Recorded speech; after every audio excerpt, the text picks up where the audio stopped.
Give me an example. What's happened that's made toasts go bad? And I see you. I mean, what I've what have you seen seen some happen when toasts go bad? What are horrible. some things you've noticed? What have you had happen? They are so long.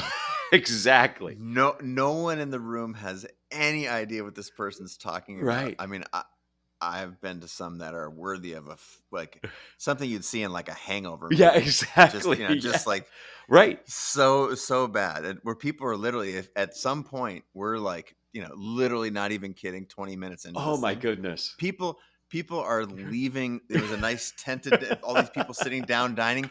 People are leaving. Yeah. People are like, and Yeah.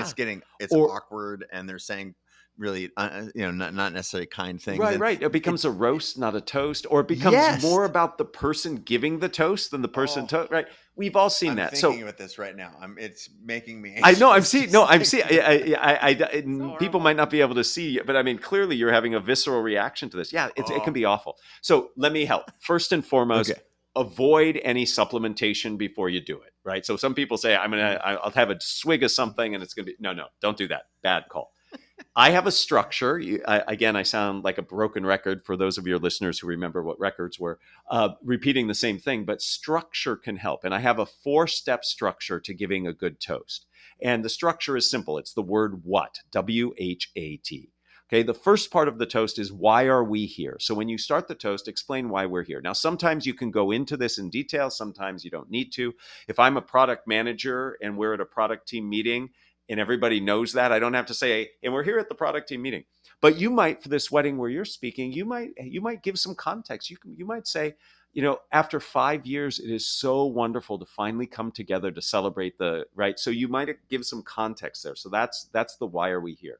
The next part is you have to explain how you are connected to the event. Again, if you're the product manager at a product team release where you're giving a toast or a tribute to the team, you don't have to say, I'm the product manager. Everybody knows that. But the wedding you're giving, people might not know how you're connected to the bride or the groom. So it's important to say, I've known the groom for 20 years.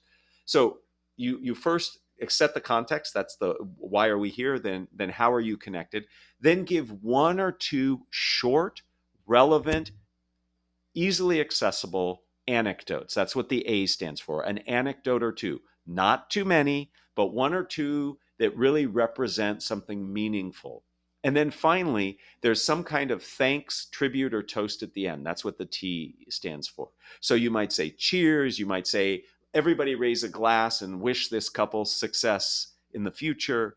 So it's why are we here? How are you connected? Relevant, concise, clear anecdotes, and then the toast, thanks, or tribute at the end, and you're done. So that frames what you're saying. It helps, gives you a place to start, and can help you then focus on the words you say rather than the flow that you have for it. So I'm hoping that can be of help to you, Chase. And in fact, in the book, as when you read it, you probably saw I actually spell out examples so people can see what it would Yes. sound like, because Yep. that can really help people have a template to use.